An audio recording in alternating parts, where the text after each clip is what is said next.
কিরামান কাতিবিন নামে কোন ফেরেশতা আছে? কিরামান কাতিবিন নামে, তাদের নামে কোন ফেরেশতা আছে? নাই। কিরামান কাতিবিন নামে ফেরেশতা নাই। হুজুর তে কি কইলেন? এটা কি কোন কথা হইলো? জীবন ভর আল্লাহ কোরআনে বলেছে কিরামান কাতিবিনা ইয়ালামুনা মা তাফআলুন, তোমরা কি করো সবকিছু লেখে কি লেখে না। অন্ত ফেস লাগছে নি সন্দেহ বলতে ফেসটা ভাঙিয়ে দেই। কিরামান কাতিবিন নামে কোন ফেরেশতা আল্লাহ বানাইছে না। কিরামান কাতিবিন শব্দের অর্থ হইল সম্মানিত লেখকগণ। জুড়ে কই সুবহানাল্লাহ। এটা কিন্তু ফেরেশতার নাম না, এটা সম্মানিত লেখকগণ। অর্থাৎ কতজন লেখক এটা আল্লাহ ছাড়া কেউ জানে না। দুইজন আপনার কান্দে আছে, দুইজন আমার কান্দে আছে, এই প্রত্যেকের কান্দে দুইজন আছে না নাই? ওজন লাগে, ধরলে লাগবো, ভিজাইলে ভিজবো, কিন্তু দেখেন না কেন এটা নবীজি দেয়া জুড়ে কই সুবহানাল্লাহ। যখন দেখতেছে তার একটা দাড়ি 70 জন ফেরেশতা খেলাধুলা করতেছে, নবীজি খেলাধুলা দেখে মুস্কি হাসি দিছে। যখন দাড়িটা কাটতেছে নবীজির বুকে, নবীজির গলার মধ্যে জীবন ছুরি লাগাইয়া দিছে, নবীজি খুব কষ্টবিত হইছে। এরপরে সাহাবী দাড়ি রেখে দিছে। জুড়ে কই সুবহানাল্লাহ। তাইলে বোঝা গেল দাড়ি কাটা যাবে। নবীজি তাইলে রাগান্বিত, এই জন্য বাজান দাড়ি রাখেন না, এখন পর্যন্ত রেখে দেন। এই যে আমার বাপে একটা কথা বলছে, একবার দাড়ি কাটলে আপনি নামাজ পড়ছেন দাড়ি কাটতে 40 দিন লাগবে আপনার নিয়ামত কি বলতো নাউজুবিল্লাহ কইতেন না। তেতে দাড়ি কাটা খুব ভালো নাকি? তার আমার নবীজি কইছে যে ব্যক্তি আমার একটা সুন্নতে দুনিয়ার মধ্যে আঁকড়ে ধরলো, হাসরের ময়দানে তারা সুপারিশ করে জান্নাতে নেওয়া আমি নবীর লেগে ওয়াজিব। জোরে কই সুবহানাল্লাহ। সুন্নত কি? নবীজি দাড়ি রাখছে না? নবীজি দাড়ি আছে বড় দাড়ি, নবীজি কইছে এক মুষ্টি রাখতার বা এক মুষ্টি সর্বনিম্ন, আর বড় যতই করতার। জোরে কই সুবহানাল্লাহ। আমরা দাড়ি রাখি না, কাটতে লাই ফ্যাশন, একটু সিন রাখি আছে না নাই? কইলে তো হেদিঘা আশির কথা। এক চেয়ারম্যান আমার দাওয়াত দিছে, বুঝছো? চেয়ারম্যান আচ্ছা অনেক দেবে চেয়ারম্যান করে, কিন্তু বুঝছেন নি চেয়ারম্যান মেম্বার কিন্তু আসলে তাই না। কথা কোন ঠিক কিনা? যখন তাই না তখন এই লোকটা আমাদের বইরে চেয়ারম্যান দেখছি না। আই যে ওয়াজ পড়া লইছি, হঠাৎ করে দাঁড়িয়ে রোজা আছে মনে ওয়াজ পড়তেছি, বেড়া দিয়ে পাতা যে নিচে দিছে আর ওষুধ তুলে না।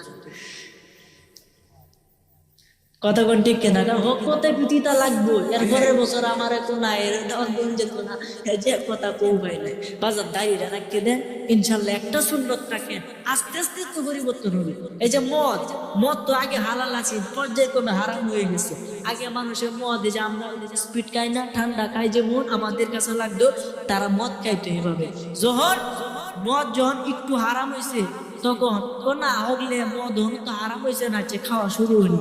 যখন টোটাল ভাবে মদ হারাম হয়ে গেছে তখন তারা এই মদের মটকা আছে হকজনের ঘর ইমন বাড়ি দিছে, সব মটকা ভাঙে মদ গড় হয়ে গেছে।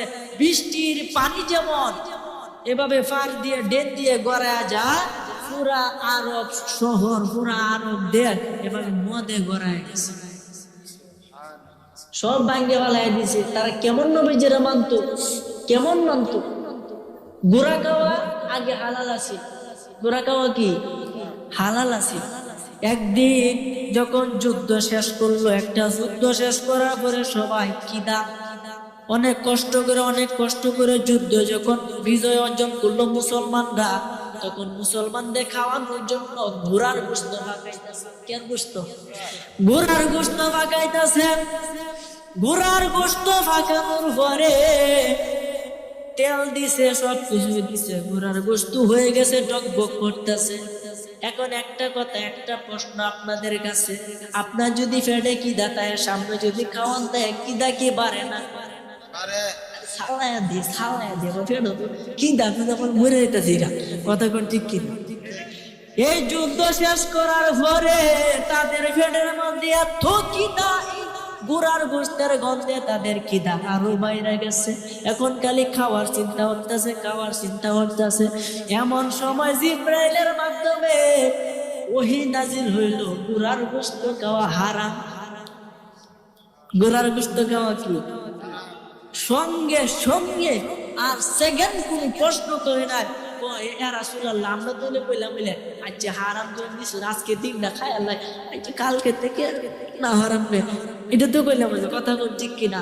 কিন্তু না না না, সাহাবীরা দেখেন আল্লাহর আইন কেমন মানতো, নবীজিকে কেমন মানতো।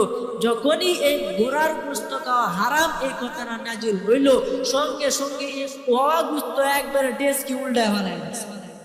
সুবহানাল্লাহ বিদিন না। আমরা কি সেরকম হতে পারবো? তারা নবীদের কেমন মানতো আর আমরা কেমন মানি? বাজান মরতে হবে, একদিন কবরে যেতেই হবে।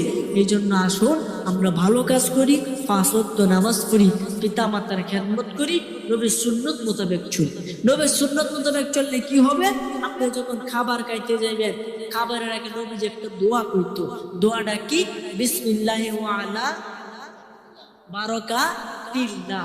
এই কথাটা যখন আপনি খাইবেন, অল্প খাইবেন, আপনার পেট ভরে যাবে, পেটের মধ্যে কোনো রোগ বালাই হতো না। জোরে কই সুবহানাল্লাহ। যদি বিশ্বাস আপনার এই দোয়ার উপরে থাকে, বিসমিল্লাহ মানে আল্লাহর নামে, আর আল্লাহর নাম ছাড়া যদি আপনি খান, খুব সতর্ক হয়ে যান, আজকে থেকে সতর্ক হন। আল্লাহর নাম ছাড়া যদি কোনো মানুষ কোনো খাবার ভক্ষণ করে, ওই খাবারটা তার পেটে যায় না, ওই খাবারটা যায় শয়তানের পেটে। কার পেটে? অনেকে আছে দেখবেন খাবার পাইছে, দে পাইছি আর খাইছি, লইছি আর খাইছি, আছে না না? শয়তানের পেটে যা। আর আপনি কি খাইতেছেন? হুজুর আমার পেট তো ভরে যা। না, আপনার পেট ভরে না, আপনি শয়তানের তুতু। আপনি দেখেন না, হয়তো হয়তো আপনি দেখতে পান না, কিন্তু আসলে এটা আপনার রোগ হবে। রোগ বেলায় বড় বড় রোগ হবে আপনি যদি আল্লাহর নাম ছাড়া খান। আল্লাহর নাম করলে বরকত হয়। বিসমিল্লাহি ওয়া আলা বারাকাতিল্লাহ। হে আল্লাহ, তোমার নামে শুরু করতেছি, তুমি আর মাঝে বরকত দাও। জোরে কইনা সুবহানাল্লাহ। এই জন্য আমার ভাইরা, বাবারা, বন্ধুরা, কয়েকটা দোয়া কয়ে শেষ করে দিব, আর আলোচনা সামনে যাব না, অনেক বক্তা আছে। বাজান খাবারের আগে বলবেন বিসমিল্লাহি ওয়া আলা বারাকাতিল্লাহ। মিডিয়ার মধ্যে রেকর্ড হচ্ছে, আপনারা সার্চ দিলে পাইবেন বিসমিল্লাহি ওয়া আলা বারাকাতিল্লাহ। খাবারের শুরুতে এই দোয়াটা আপনি ভুলে গেছেন পড়তে, মনে নাই। দেখেন ইসলাম কতটা সোজা, ইসলাম কতটা সুন্দর। খাবারের শুরুতে যদি আপনি দোয়া ভুলিয়া যান, যখনই আপনার মনে হবে হাই রে আমি তো দোয়া বলি নাই, তখন আপনি কি বলবেন? বিসমিল্লাহি আউয়ালাহু ওয়া আখিরাহু। জোরে কই সুবহানাল্লাহ। এটা অর্থ হলো আগেও বিসমিল্লাহ, পরেও বিসমিল্লাহ। মাছ গান খাইলাম। জোরে কই সুবহানাল্লাহ। এরপরও আপনি খাবার শেষ করে দিয়েছেন, খাবার খায়া ফেলছেন, তখন আপনি কি বলবেন? আলহামদুলিল্লাহিল্লাযী আত'আমানা ওয়া সাকানা ওয়া জাআলানা মিনাল মুসলিমিন। জোরে কইন সুবহানাল্লাহ। এটা হইছে আপনার নিজের ঘরে খাওনের ঘরের দোয়া।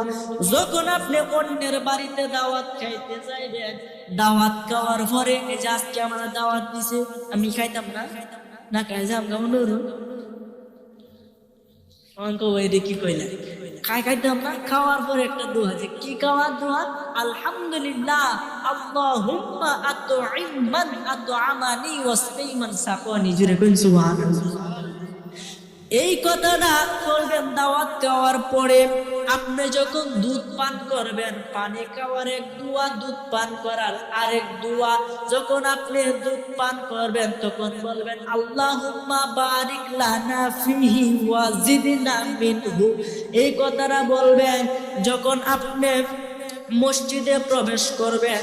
মসজিদে প্রবেশ করার সময় একটা দোয়া আছে, দোয়াটা হলো বিসমিল্লাহি আসসালাতু আসসালামু আলাইকা ইয়া রাসূলুল্লাহ আল্লাহুম্মা ইফতাহলি আবওয়াবা রাহমাতিক। এই কথাটা বলে ডান পাওটা দিয়ে মসজিদে প্রবেশ করবেন, আবার বাইরের সময় বাম পাওটা দিয়ে বের হবেন, আর বলবেন বিসমিল্লাহি আসসালাতু ওয়াসসালামু আলাইকা ইয়া রাসূলুল্লাহ আল্লাহুম্মা ইন্নী আসআলুকা মিন ফাদলিক। সুবহানাল্লাহ বলেন। এই কথাটা যখন আপনি বলবেন, এরপরে অনেক দোয়া আছে। আপনি যখন ঘুমাইতে যাবেন রাতের মধ্যে, ঘুমের আগে একটা দোয়া আছে।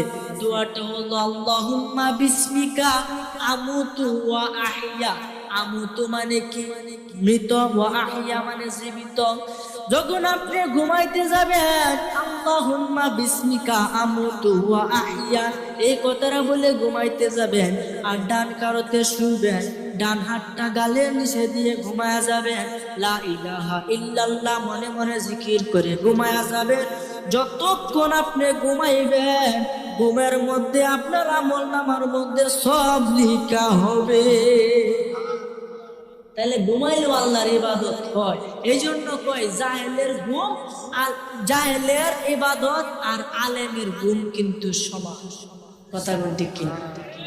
অর্থাৎ আলেমের ঘুম জাহেলের ইবাদত থেকে উত্তম। কারণ জাহেল বুঝে না কোন সময় কিটা করার লাগবো, কোন সময় কোনটা করলে মূর্তি পাবো। সে আলেম তো বুঝে, এখন যদি আমি ঘুমাই তাহলে এই কাজ হইব, এই কথা ঘুমাইলে এই কাজ। যখন আপনি ঘুমার থেকে উঠবেন, ঘুম থেকে ওঠার পরে একটা দোয়া বলবেন। দোয়াটা হলো আলহামদুলিল্লাহিল্লাযী আহইয়ানা বা'দামা আমাতানা ওয়া ইলাইহিন নুশুর। এই কথাটা বলবেন যখন আপনি ওযু করবেন।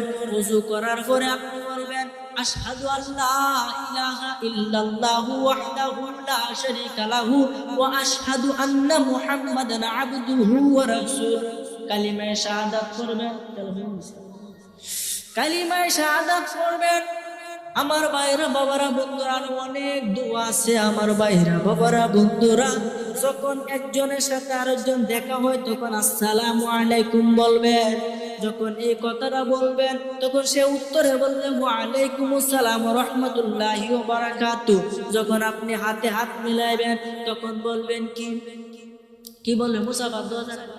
ইয়াগফিরুল্লাহু লানা ওয়ালাকুম। যখন মুনাকা করবেন তখন বলে, মুনাকা মানে আলিঙ্গন করা।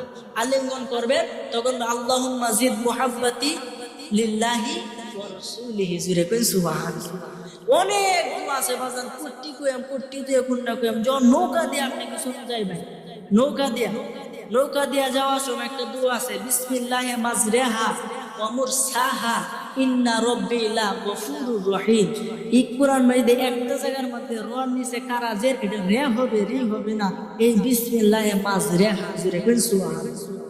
এই কথাটা বললে আপনার নৌকার মধ্যে কোন রকম যাই ঝামেলা হবে না। যদি আপনার বিশ্বাস থাকে, আপনার নৌকায় করে আপনি মৃত্যুবরণ করবেন না। তাহলে এটা আমল করা দরকার আছে না নাই? আছে না নাই? আল্লাহ বলছেন আমি মানুষকে সৎ কাজ এবং অসৎ কাজের জ্ঞান সমানভাবে দান করছি। কেউ যদি বানানা বাচ্চলো সে যাবে জান্নাতে, কেউ যদি খারাপটা বাচ্চলো সে যাবে জাহান্নামে। আল্লাহর কোনো দোষ। নামাজ যে ফরজ লাগবে এটা কি আপনি জানেন না?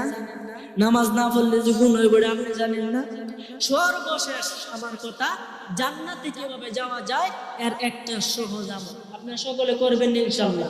আপনাদের ঘুমা দিলে হাত করে দেয়, আমি একটু দেখি আপনারা খেলা রাজি আছে না? রে তাকবীর, নারে তাকবীর, নারে রিসালাত, ইয়া রাসূলুল্লাহ, আহলে সুন্নাত ওয়াল জামাত জিন্দাবাদ। হযরত মাওলানা কুলি রহমান সিদ্দিকী সাহেব। সকলে বলি আলহামদুলিল্লাহ। যাই হোক, সর্বশেষ একটা আমল, যে আমল করলে আপনি যাবেন জান্নাতে, নবীজি নিজ জবান মুবারকে বলছেন। জুরে কই সুবহানাল্লাহ। এটা কি? আমি এটা বলে তাজ্জুব লাগিয়েছি, এটা কি কথা? যে কি একটা দুইটা আমল করলেই জান্নাতে যাওয়া যায়। কয়টা আমল? শুধুমাত্র দুইটা আমল করলেই জান্নাতে যাওয়া যায়। এই দুইটা আমল কি? আমরা তো অনেক আমল ছাড়ি দিই, দুইটা আমল কি আমরা পারতেন না? ইনশাআল্লাহ মাত্র দুইটা। গিয়া বলতেছে ইয়া রাসূলুল্লাহ, ইয়া হাবিবাল্লাহ, নবী গো, কি এমন আমল করলে আমি যাব জান্নাতে? কি এমন আমল? এর আগে একটু দূরে শরীফ পড়ে নবীজিকে খুশি করি। সাল্লাল্লাহু আলা মুহাম্মাদ, সাল্লাল্লাহু আলাইহি সাল্লাল্লাহু আলা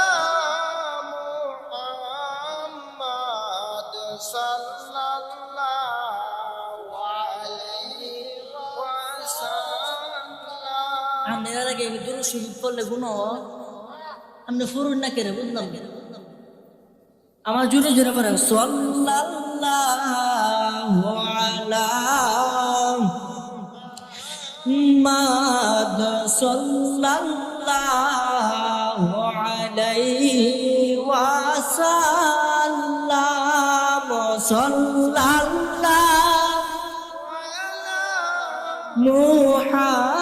মুহাম্মদ সাল্লাল্লাহু আলাইহি নবীজির পিতা আব্দুল্লাহ নবীজির মাতা আমেনা নবীজির দুধ মা হালিমা নবীজির রওজা মাদিনা সাল্লাল্লাহু আলা মাদ সাল্লাল্লাহু আলাইহি রাসূলুল্লাহ আমার এমন কিছু একটা কাজ দেন যেই কাজগুলা করলে আমি জান্নাতে যাব। সুবহানাল্লাহ। এটা তো আমরা চাই কোন কাজ করলে জান্নাতে যাওয়া যায়, সহজ একটা রাস্তা। যে কি নবীজি দুইটা কথা কইছে। কয়টা কথা? এক নাম্বার, তুমি নেক কাজ ছাড়বে না। দুই নাম্বার, গুনার কাজ করবে না। জোরে কোন সুবহানাল্লাহ। কারণ আপনারা চিন্তা করেন দুইটার ভিতরে কিন্তু সবকিছু লুকায়িত আছে। নেক কাজ করবে না, নেক কাজ ছাড়বে না, গুনার কাজ করবে না। এখন আপনারা কই নামাজ না পড়লে গুনাহ হবে কি হবে না? রোজা না রাখলে, মিথ্যা কথা বললে, খারাপ কাজ করলে, টিভি সিনেমা দেখলে, দাড়ি কাটলে, তাহলে নবীজি কইছে এমন কাজ করিও না যে কাজ করলে গুনাহ হয়। তার মানে এগুলা কিছুই করা যাবে না।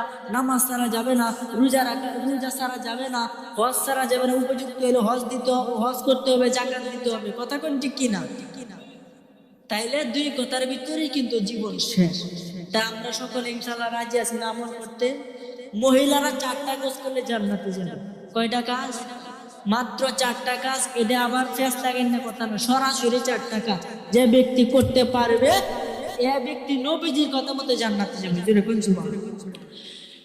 নবী কোন না দিলে দেখা কোন শয়তান কি, নবী কোন না দিলে দেখা কোন শয়তান কি। এই আমরা মহিরা গেলে দিলে দেখা লাভ হবে কি, আমরা মহিরা গেলে দিলে দেখা লাভ হবে কি।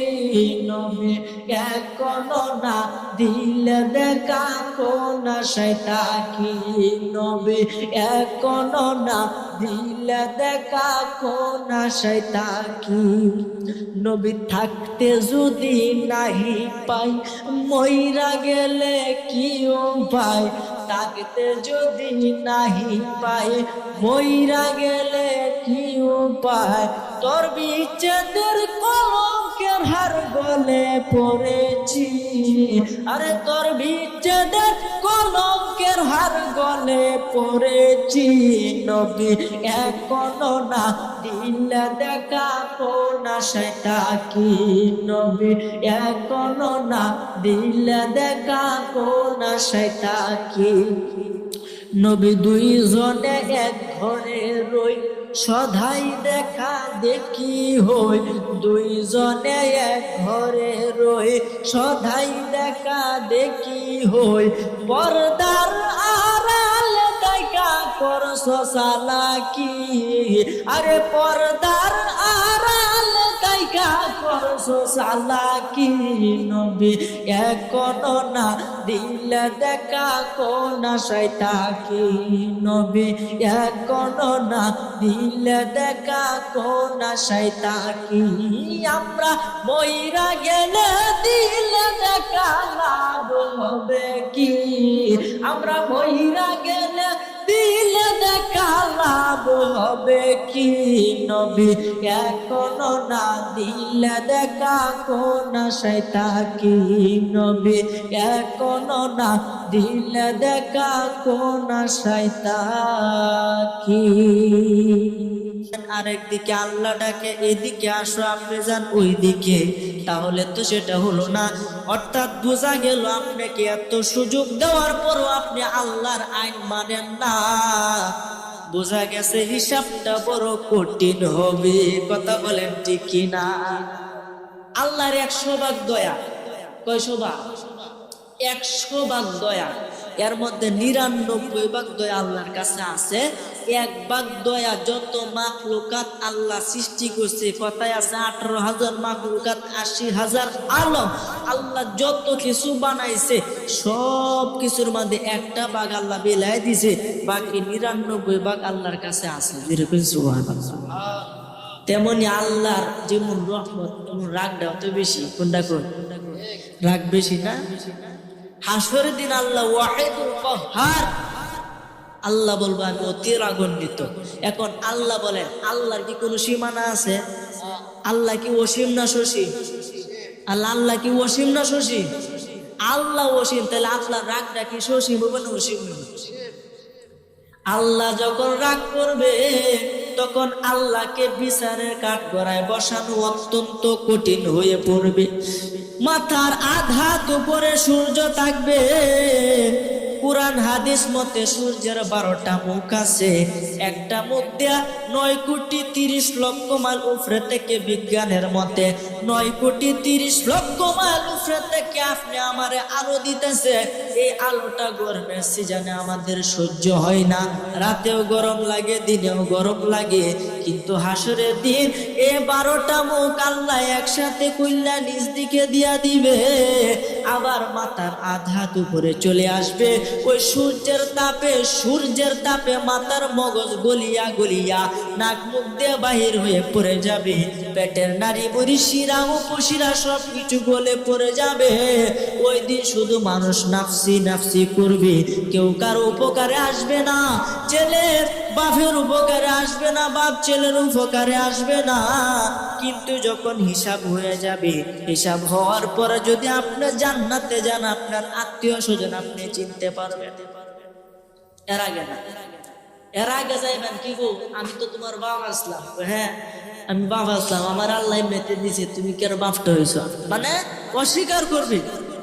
হাসরের ময়দানে বাজানি কথাটা বলতেছি, আপনারা বুঝেন। হাসরের ময়দানে এক ব্যক্তির নেকি বদি ওজন করতেছে। ওজন করার পরে দেখা যাইতেছে তার একটা নেকের জন্য সে জান্নাতে যাইতে পারে না।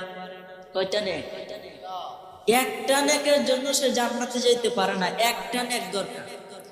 এখন এই একটা নেকের লাগে তাকে জান্নাতে ভুগতে হবে সারাটা জীবন। তখন ওই লোকটা কইতেছে আল্লাহ এই হাসরের ময়দানে আমি দুনিয়ার মধ্যে পাপ কাম করছি, আনে মানে ঘুরছি, কিন্তু আমার বাবা, আমার মা, আমার স্ত্রী, আমার সন্তানাদি তারা 5 ওয়াক্ত নামাজ পড়তো, তারা ভালো ভালো কাজ করছে, তাদের অনেক নেক। আল্লাহ তুমি যদি আমাকে একটু সুযোগ দাও, আমি আমার আত্মীয় স্বজনের কাছে, আমি আমার মার কাছ থেকে, বাবার কাছ থেকে কয়ে বেড়ায় যদি একটা নেক পাই, আল্লাহ আমার জান্নাতে যাওয়া সহজ হয়ে যাবো। আমি জান্নাতে যেতে পারবো। আল্লাহ তুমি আমাকে একটু সুযোগ দিবা। আমার কথা আপনার খারাপ লাগতেছে? আমার কথা বোঝা যায়নি? বোঝা গেলে আওয়াজ দিবেন। আপনার কে বই রয়েছেন বুঝলাম না। অত তাড়াতাড়ি যদি ঘুমান ধরেলা বাইরে তো বইরে গেছি। কথা বলেন ঠিক কিনা? আমার বাইরা বাবারা বন্ধুরা, হাসরের ময়দানে এক ব্যক্তির একটা নেকি শর্ট পড়ে যাবে। আল্লাহর কাছে বলবে আল্লাহ একটু সুযোগ দাও, আমার অনেক আত্মীয় স্বজন আছে, অনেক আত্মীয় স্বজন আছে, যাদের কাছ থেকে আমি একটি নেকি পাওয়া যাব। আল্লাহ একটু সুযোগ দাও। আল্লাহ বলবো না না না, তুমি পাবে না, পাবে না, যতই ঘোরাঘুরি করো তুমি একটা নেকিও পাবে না। তো আল্লাহ একবার সুযোগ দিয়ে দাও, আমি একটু চেষ্টা করে দেখি, চেষ্টা করলে তো আর বলবে। বাচ্চা ঠিক আছে যাও। লোকটা চলে গেল। সর্বপ্রথম যাবে তার ভাইয়ের কাছে, গিয়া বলবে ভাই, ও আমার আদরের ভাই, দুনিয়ার মধ্যে তুমি আমারে না দেখতে থাকতে পারতে না, আমাকে অনেক আদর সোহাগ করতে ভাই। তুমি তো অনেক নেক কাজ করছো, অনেক ভালো কাজ করছো। আজকে তোমার ভাই একটি নেকের জন্য জাহান্নামে যাইতে হচ্ছে গো ভাই। মেহেরবানি করে একটা নেক দিয়ে আমারে সাহায্য করো। জোরে কইন সুবহানাল্লাহ। ভাই ডাক দিয়ে কইব, কেলা তুমি কইতে আইছো? নেকে নিতে আইছো? তুমি কইতে আইছো? তুমি আমার ভাই পরিচিতেছো, মিথ্যা কথা বলার জায়গা পাও না। মানে অনেক কথা কইয়া এটা ঘুরায় কইব, যাও আমার কাছে নেকি পাইবা। অবশেষে বাধ্য হয়ে তার ভাইয়ের কাছ থেকে ফিরে আসবে। ভাইয়ের কাছ থেকে যখন ফিরে আসবে তখন যাবে তার বাবার কাছে। তার বাবার কাছে গিয়া বলবে, বাবা রে, ও আমার আব্বা, দুনিয়ায় আমাকে না খাইয়ে তুমি খাইতা না, আমার জন্য রাত দিন 24 ঘন্টা কত পরিশ্রম করছো, মাথার গাম পায়ের মধ্যে ফেলাই আমার মঙ্গল কামনা করছো। বাবা রে, ও বাবা, দয়া করে তোমার ছেলে আজকে বিপদে আছে, একটা নেক দিয়ে সাহায্য করো। তখন বাবা কইব, তুমি আমার সেরা, আমি দুনিয়ার মধ্যে যে বিয়া হচ্ছি বলে তোমার মনে হয় না, আমার ছেলে আইব করতে। মানে অস্বীকার করবে, বাবা ছেলেকে অস্বীকার করবে, ভাই ভাইকে অস্বীকার করবে। এরপরে যাইব তার মায়ের কাছে, গিয়া বলবো, মা, ও মা, একটা নেকি দিয়ে আমাকে সাহায্য করো। মাও ঠিক এই কথাই বলবে, আমার কোনো সন্তান নাই, আমার বিবাহ শাদী হয় নাই। অবশেষে যাবে তার সন্তানের কাছে, সন্তানে কইব, না, দুনিয়ায় বাবা বলে তো আমার কেউ ছিল না। অবশেষে যাইবে তার স্ত্রীর কাছে। আচ্ছা, স্ত্রী থেকে প্রিয় মানুষ কি দুনিয়াতে কেউ তা আছে? আসেনি? যতই মা আদর করুক, স্ত্রী যখন আদর, তো স্ত্রীর আদরটা বেশি বাইরে আছে, কথা কোন ঠিক না, কিন্তু মায়ের অধিকারটাই বেশি। স্ত্রীর কাছে যাইব, গিয়া বলবো, স্ত্রী গো, তুমি তো আমারে না দেখলে বাঁচতা না, আমারে কত আদর করতা, কত স্নেহ করতা, কত সম্মান করতা। আজকে তোমার স্বামী বিপদে পড়ছে, দয়া করে একটা নেক দিয়ে সাহায্য করো। তুমি তো নামাজ পড়তা, আমারও কইতা নামাজ পড়ার জন্য, কিন্তু আমি নামাজ পড়ি না, একদিন পড়ছি আর একদিন পড়ছি না, কিন্তু তুমি তো 5 ওয়াক্ত নামাজ পড়ছো, তোমার অনেক নেক, একটা নেকি দিয়ে সাহায্য করো। ও তুমি আমার জামাই, কইতে আইছো?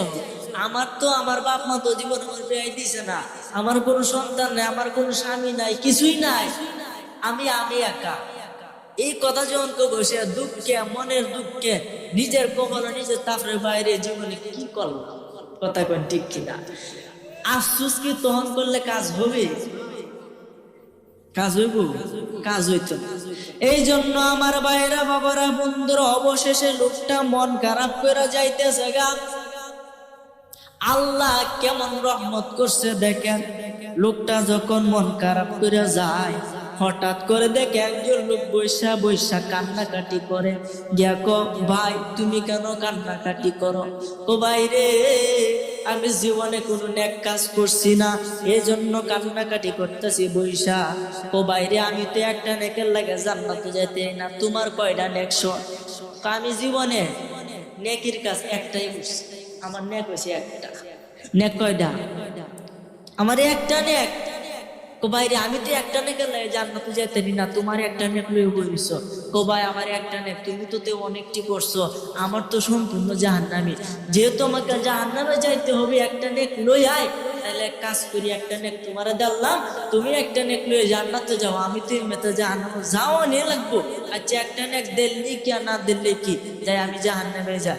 এই কথা বললে সে খুশি হয়ে গেছে, খুশি হইলে নেকটা লয়ে গেছে। তুমি তো আল্লাহ নেক পাইছি, আল্লাহ তো এই করতে পাইছো। সব কান্দে করছি, মায়ের কাছে গেছি, বাবার কাছে গেছি, বোনের কাছে গেছি, সবার কাছে গেছি, কিন্তু কেউ আমাকে একটা নেক দেয় না। অবশেষে একটা লোক একটা নেকি করছে জীবনে, তার কাছ থেকে একটা নেকি পাইছি। আমার আল্লাহ কইছে, আমার আল্লাহ কয়, যেই বান্দা তোমারে একটা নেক দিয়ে সাহায্য করছে, সে নিজের চিন্তা করছে না, যাও তুমি তো জান্নাতে যাইবা, যে নেকটা দিছে তারও লয়ে যাও। জোরে কই সুবহানাল্লাহ। আল্লাহ রহমত করলে তো কত ভাই করতে পারে, কথা কোন ঠিক কিনা? আল্লাহ মাফ করলে কত ভাই করতে পারে। এই জন্য আমার ভাইরা বাবারা বন্ধুরা সব সময় আল্লাহর প্রতি ভরসা রাখবেন, কেননা আল্লাহ একটু সামান্য কিছু দিয়ে আপনাকে ক্ষমা করে দিতে পারে। যেমন একজন লোক আর কি, মানে কিতাব লেখে, বই লেখে। তিনি আল্লাহর কাজ করার পরেও তিনি কিতাব লেখে, বই লেখে। সে মনে করতেছে আমি যদি কিছু ধর্মীয় কিতাব বই লেখে তুই যায়, তাহলে জনগণ মানুষ এই কিতাবগুলো পড়বো, পড়ে আল্লাহর পথে আইব, তারা ভালো কাজ করব, আর এই কিতাবে আমার নাজাতের উসিলা হবে। যেটা কই সুবহানাল্লাহ, এটা সে মনে মনে ধারণা করছে। এইসব কইয়া সে কিতাব লেখা শুরু করছে। খুব মনোযোগ দেন, কথা বলবেন না। কিতাব লেখা যখন শুরু করছে, কিতাব লিখতে লিখতে লিখতে লিখতে, আগে কিন্তু দোয়াত কলম দিয়ে লিখতো। আমরা যারা মুরব্বী আছে, মানে কালি আলাদা বা বড়াইয়া লয়ে লয়ে লিখতো, আবার বড়াইতো, আবার লয়ে লয়ে লিখতো, এমন কিন্তু হইতো। তখন ওই লোকটা এবার লেখতেছে, লেখার পরে অনেক কিতাব তিনি লিখছেন। লেখার পরে তিনি একদিন স্বপ্ন দেখতেছে, তিনি মনে করছেন এই কিতাবই আমার নাজাতের উসিলা। এই মনে করে সে অনেক ধর্মীয় কিতাব লিখলো। অনেক ধর্মীয় কিতাব লেখার পরে একদিন রাত্রে সে ঘুমাইছে, ঘুমের ঘরে দেখে কিয়ামত সংঘটিত হয়ে গেছে। কিয়ামত হয়ে গেছে। ইসরাফিল আলাইহিস সালাম এই দুনিয়ার সর্ব উত্তরে দাঁড়াইয়া এখন পর্যন্ত দাঁড়ায় রয়েছে, কিয়ামত পর্যন্ত দাঁড়ায় থাকবে। অন্ধকার আচ্ছন্ন বিশাল অন্ধকার, যে অন্ধকারের মধ্যে আর কোনো অন্ধকার নাই, যে অন্ধকারের উপরে আর কোনো অন্ধকার নাই, এই অন্ধকারের মধ্যে তিনি দাঁড়ায় রয়েছে। তিনি দাঁড়ায় রয়েছে, এখন পর্যন্ত দাঁড়িয়েছে, কিয়ামত পর্যন্ত দাঁড়ায় থাকবে। শেষে আজরাইল ইসরাফিল মারবো, মারার পরে আল্লাহ আবার ইসরাফিলকে জিন্দা করবো। সে জিন্দা করার পরে হুকুম দিবে তুমি সিংহাতে ফু দাও। সিংহাতে ফু দিবে, তামাম পৃথিবী ধ্বংস হয়ে যাবে। কথা কোন ঠিক কিনা? পৃথিবীকে তাকবো মনোরুল? পৃথিবী কিন্তু থাকতো না বাজান। এই পৃথিবীর লাগে কান্দুন। এই পৃথিবীর মাঝে অনেকগুলা দেশ আছে, ধরেন অনেকটা দেশের ভিতরে অনেকগুলা থানা আছে, জেলা আছে। এক একটা থানা জেলার ভিতরে অনেকগুলা গ্রাম আছে। কথা কোন ঠিক কিনা? এই একটা গ্রামের ভিতরে আপনি থাকেন, একবার চিন্তা করেন, বাংলাদেশ কি যে স্মল কান্ট্রি, বাংলাদেশ কিন্তু একটা ছোট রাষ্ট্র, ঠিক না বেটি? পারি না তুই একটু কই, বাংলাদেশ একটু ছোট রাষ্ট্র, এটার ভিতরে অনেকগুলা জেলা, অনেকগুলা জেলার ভিতরে অনেকগুলা গ্রাম, এর ভিতরে আপনি থাকেন। এরপরে অর্থেনি জায়গা লাগে কার্যে করেন। কথা কোন ঠিক কিনা? কিন্তু যারা আল্লাহ সবচাইতে নিকৃষ্ট বান্দা, অর্থাৎ যে ব্যক্তি সর্বছোট জান্নাতে যাবে, যে আল্লাহ সবচাইতে ছোট বান্দা কম নেক করছে, ওই লোকটারে আল্লাহ এমন জান্নাত দিবে, এমন জান্নাত দিবে যে সম্পূর্ণ পৃথিবী যতটুকু বড়, এরকম 10টা পৃথিবীর সমান। 10টা পৃথিবীর সমান যদি সবচেয়ে ছোট জান্নাতটা হয়, তাহলে চিন্তা করেন বড় জান্নাতটা কতখানি বড়। সুবহানাল্লাহ কইতেন না? জান্নাত হচ্ছে 8টা। জান্নাত কয়টা? 8টা জান্নাত। এক একটা জান্নাতের মধ্যে 100টা করে স্তর আছে, মানে ভাগ আছে, 100টা করে স্তর। যেমন 100 তলা বিল্ডিং করছেন আপনি, এর মধ্যে এক একটা স্তর আছে না? এবং জান্নাত হচ্ছে 8টা। 8টার মধ্যে প্রত্যেকটার মধ্যে 100 করে স্তর। এক একটা স্তর থেকে এক একটা স্তরের দূরত্ব আসমান জমিন ব্যবধান। জুড়ে সুবহানাল্লাহ। উসা করতে এই জন্য আমার ভাইরা বাবারা বন্ধুরা, জান্নাতের একটা ইট থাকবো স্বর্ণের, আর একটা ইট থাকবো রূপার।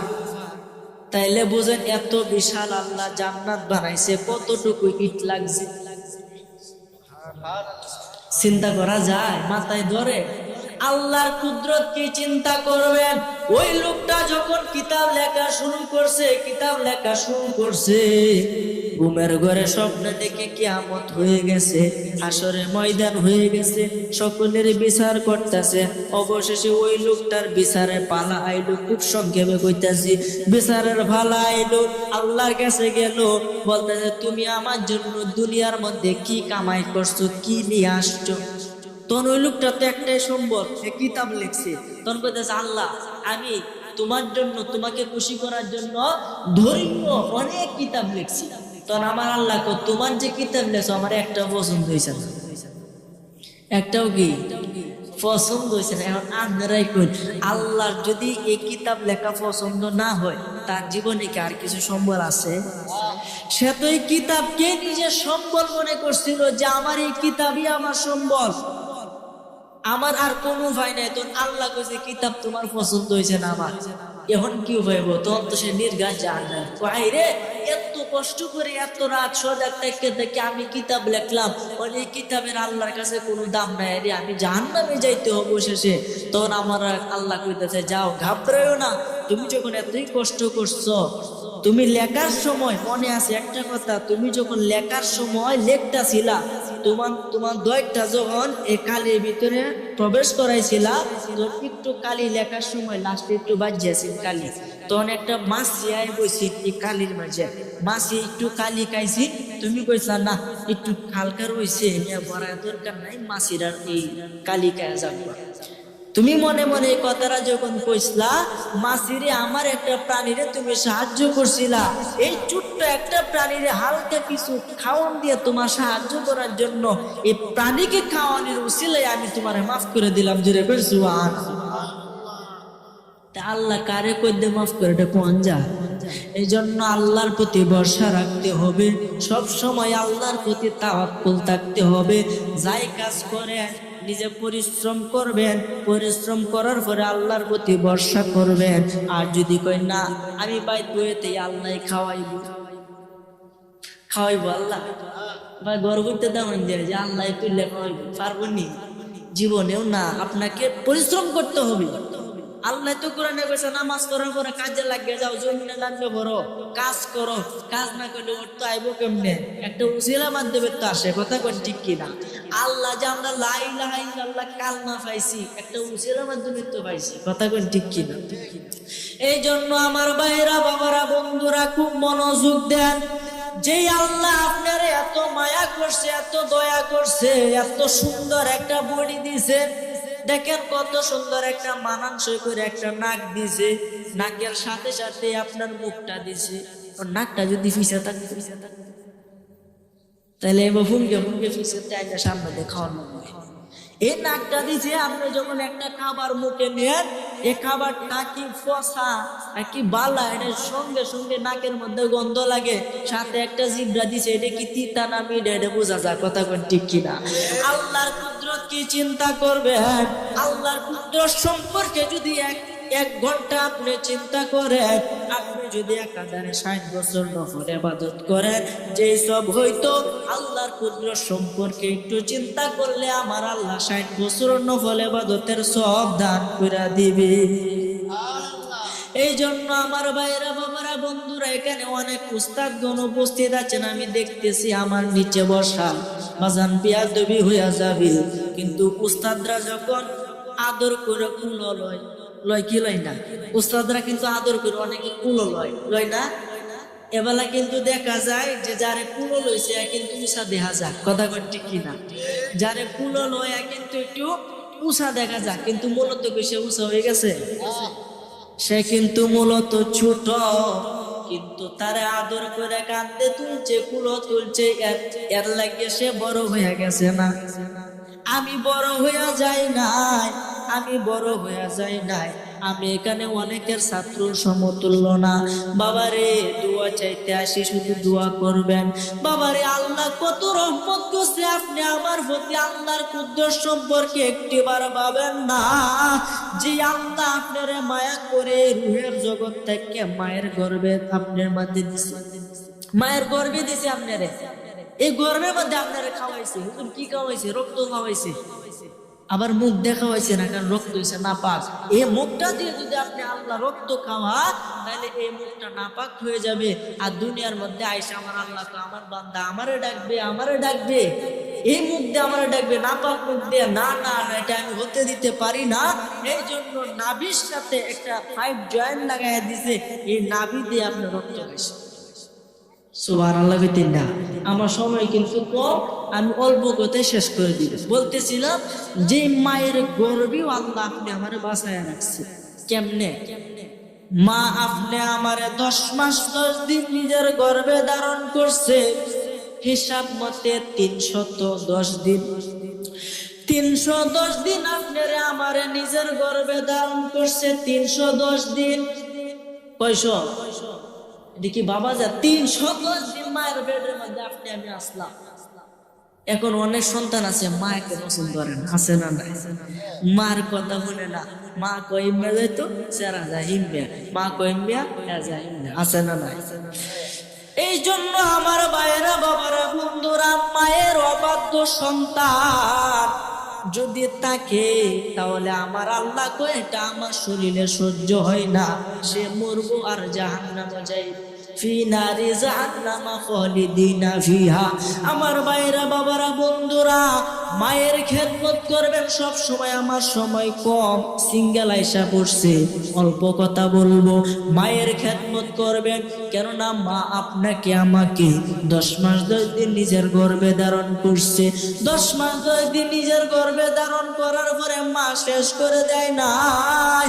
মা আপনাকে এই পৃথিবীর মধ্যে আনছে অনেক কষ্ট সহ্য কইরা। যখন মায়ের প্রসব বেদনা শুরু হয়, মায়ের কলিজা ফাইটা যায়, কলিজা ফাইটা যায়। কথা কই ঠিক কিনা? 10 মাস 10 দিন মায়ে গর্ভে দিছে ঠাই, রক্ত মাংস খাইয়া মায়ের ভবে আইলাম ভাই। ভূমিষ্ঠ হইয়া আমি উঠিলাম কান্দিয়া, শান্ত করিল মায়ের বুকের দুধ দিয়া। মায়ের প্রসবের কালে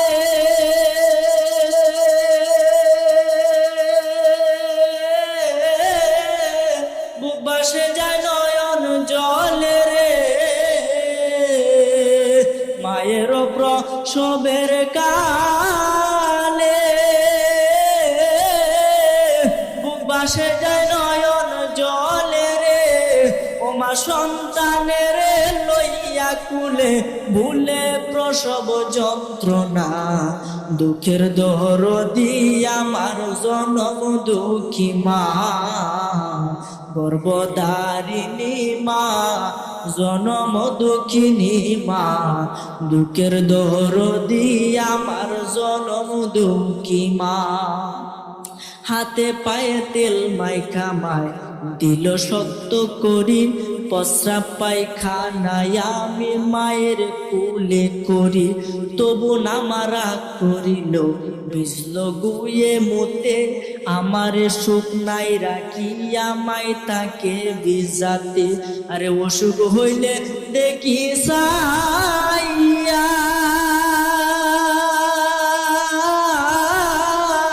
আমার মায়ের রয়েছে বিছানাই বয়ারে, বলে আমায় আল্লাহ লইয়া যাও গো, সন্তানের নিও না।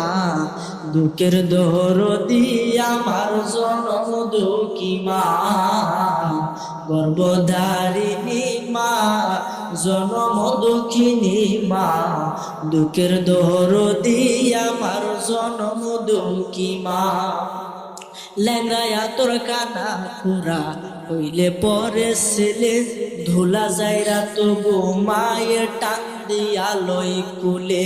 পুত্র যদি কুপুত্র হয় মায়ে ডাহি ফেলে, হাজার দোষ রাখিয়া গোপন মায়ে তবু ফালে। সাহায় আলম ভেবে বলে, জান্নাত মায়ের চরণ তলে রে। সাহায় আলম ভেবে বলে, জান্নাত মায়ের চরণ তলে রে। ও তোরা দেখ বুখারী হাদিস খুলে, করছে নবী ঘোষণা।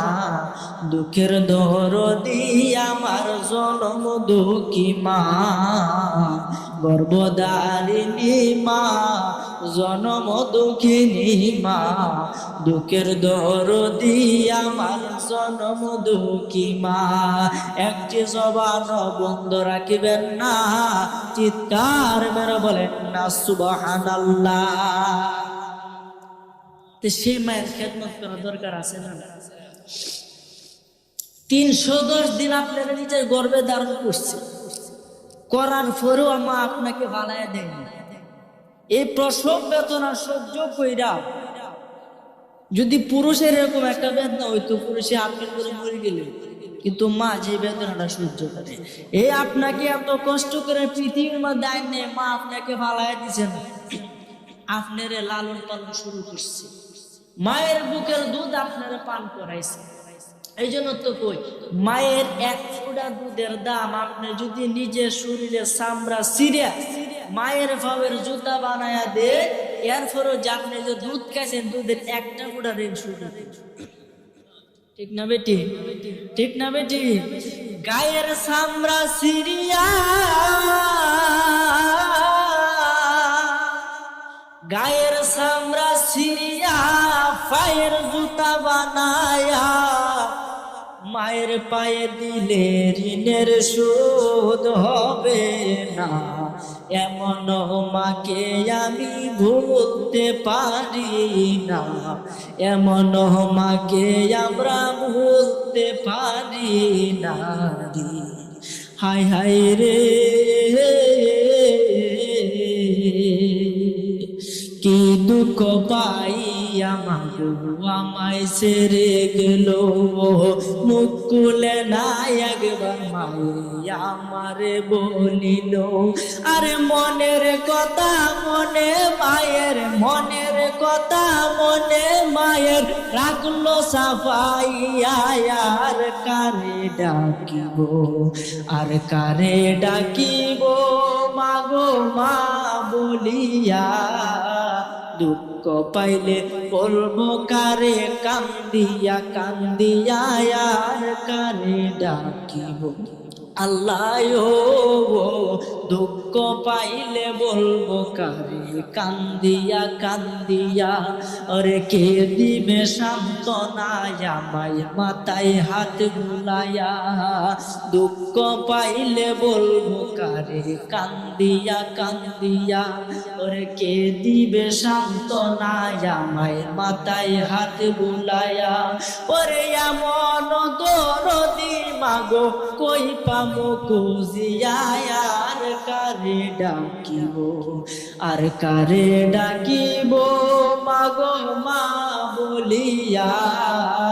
মাই যে আমায় সাইরা গেল জনমের লাগিয়া। আর কারে ডাকিব, জুড়ে কইন সুবহানাল্লাহ। যাদের মা নাই তারা খুঁজে মা হারানো কত জন, কথা বলতে মা যার নাই এই দুনিয়ার মধ্যে, দেয়ার বৃষ্টির মধ্যে যদি ছাতা না থাকে তাহলে ভিজবেন কি ভিজবেন না? এই পিতা মাতা হলো মাতার ছাতা। যখন এই ছাতা সরে যাবে তখন বৃষ্টির পানি আপনার শরীরে পড়বে, আপনি একা হয়ে যাবেন, তখন আপনার সঙ্গী কেউ থাকবে না। এখন যদি আপনার পিতা মাতা বেঁচে থাকে, আপনি একটা অন্যায় কাজ করলেও নিজের মনে মনে একটা স্বস্তি পান যে না আমার পিতা মাতা বাচ্চা আছে, আমার কোনো টেনশন নাই। কিন্তু যখন পিতা মাতা থাকবে না, আপনি একটা ফাঁক কাম করে দূর মাঝে মার কে রাখেন আপনি ভিডিও মনে, কথা কোন ঠিক কিনা? কারণ একটা পাপ কাম করলেও দৌড়ে যাকে আপনার বাপের ধরো তোমার সেরা তুই কামটা করছে, আরে শুরু মনে বুঝছে না। একটা কিছু করলেও জায়গা মায়ের কাছে তোমার সেরা তৈরি করছে, আরে সেরা বুঝছে না। কিন্তু যখন এক সময় পিতা মাতা থাকবে না, একটা অন্যায় কাজ করলে সরাসরি কারণ ধরবে যে করছে তারে, কথা কোন ঠিক কিনা? এই জন্য বাচ্চা থাকতে পিতা মাতার সম্মান করতে শিখে। যারা যুবক আছো, যারা এখন লেখাপড়া করো, যুবক আছো, পিতা মাতার কথা মতে চলবা। পিতা মাতা যেভাবে কই তুমি সেভাবে চলবা। পিতা মাতা যদি কই এখন পড়তে বসো, এখনই পড়তে বসতে হবে। পিতা মাতা যদি নামাজ বাদ দিয়ে আপনি সুন্নত পড়তেছেন, খুব মনোযোগ দেন, কঠিন মাসলা। যখন নামাজও কারো যেন আপনার মা আপনাকে ডাক দিছে, নামাজ তো মার ডাকে সারা দিতে, সুবহানাল্লাহ বলেন না? তাহলে মার দাম আল্লাহ কি পরিমাণ বাড়াইছে। আল্লাহ নবীর পরে মায়ের স্থান, কথা ঠিক কিনা? এই জন্য আমার ভাইয়েরা, বাবারা, বন্ধুরা, আমার নবীজি কইছে এই পৃথিবীর মধ্যে যদি কেউ মারে কষ্ট দেয় অনেক পাপ কাজ করতে পারবেন, কিন্তু নবীজি এই কথা বলে নাই। মায়ের ব্যাপারে নবীজি যেই কথা বলছেন, নবীজি বলছেন কোন মানুষ যদি আমার উম্মত যদি পিতা মাতার মনে কষ্ট দেয় তাহলে সে যেন আমার উম্মত না। আচ্ছা, নবীজির এই বাংলা এই যে মুসলমান পরিবারে জন্মগ্রহণ করে নবীর উম্মত হয়েও যদি নবীর উম্মত হইতে না পারেন, নবী যদি আপনার অস্বীকার করে, তাহলে আপনি কি মনে করেন আপনি জান্নাতে সূর রাস্তায় যেতে পারবেন? মূলত তো জাহান্নামে সূর রাস্তায় যাইতে হবে। কথা কন ঠিক কিনা? এক সাহাবী গেছে নবীজির কাছে, আমার সময় কম, হুজুর আসলে আমি চাইরা দেব, অনলিক দিয়া দিছে। এক ব্যক্তি গেছে নবীজির কাছে গিয়া কইতাছে, ইয়া রাসূলুল্লাহ, ইয়া হাবিবাল্লাহ, নবী গো, ও মায়ার নবী, দয়ার নবী, নবী গো,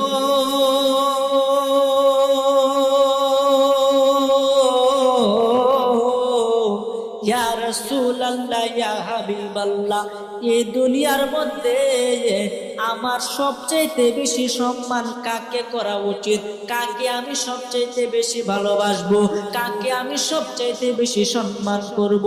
আমার নবীজি বলছেন, ওয়ালা উম্মুকা, তোমার মাকে। জোরে করেন সুবহানাল্লাহ। কারে? সুম্মা, অতঃপর কে? সুম্মা মান, অতঃপর কে? তো নবীজি কইছেন, কলা উম্মুকা, তোমার মা। তো আবার জিজ্ঞেস, হুজুর এরপরে কেলা? কলা উম্মুকা, তোমার মা। জোরে কই সুবহানাল্লাহ। কয়বার কইছে? তিনবার। এরপরে কইছে, এরপরে কেলা? তো তোমার বাবা। তার মায়ের স্থান কত কেন চাইছে? 3 গুণ চাইছে। কয় গুণ? 3 গুণ চাইছে। এই জন্য বাবার সম্মান কম নাই, এটা কইতাছি না। পিতা মাতার সম্মানে, পিতার সঙ্গে মাতার সম্মানের সাথে সাথে পিতাকে সম্মান করতে হবে। কারণ পিতা না থাকলে তো আপনি দুনিয়াতেই আসতেন। কথা বলেন ঠিক কিনা? এই জন্য পিতার দামও কম না। যারা যুবক আছো, যাদের পিতা মাতা এখনো বেঁচে আছে, তোমরা হয়তো বুঝতেছো না, কিন্তু একদিন যেদিন তোমার পিতা মাতা তোমাকে ছাড়িয়ে আল্লাহর ডাকে সাড়া দেবে, ওই দিন বুঝবে মা হারানো, বাবা হারানো কত যন্ত্রণা। কথা কোন ঠিক কিনা? যাদের মা নাই তারা মনে মনে কয়, মা বিনে বান্ধব নাই রে, মা বিনে বান্ধব নাই রে, এই সংসার জুড়িয়া। ভেবে দেখো কি করছো এই মায়ের লাগিয়া, ভেবে দেখো কি করছো এই মায়ের লাগিয়া। ওরে সন্তানের লাগিয়া মা মাথার গাম ফেলিয়া ফাইলো, ওরে দুঃখ কষ্ট সইয়া তোমায় বাসলো, তোমায় বাঁচায়া। ভেবে দেখো কি করছো এই মায়ের লাগিয়া, ভেবে দেখো কি করছো এই মায়ের লাগিয়া। বাজান রে, মায়ের মনে কষ্ট দিলে কবরে শান্তি পাওয়া যায় না, মায়ের মনে কষ্ট দিলে হাসরে শান্তি পাওয়া যাবে না, মায়ের মনে কষ্ট দিলে ফুলসেরাতের বোর পার হওয়া যাবে না, মায়ের মনে কষ্ট দিলে জান্নাত তো দূরের কথা, জাহান্নামের ভিতরে আপনাকে প্রবেশ করতে হবে। যে জাহান্নামের আগুন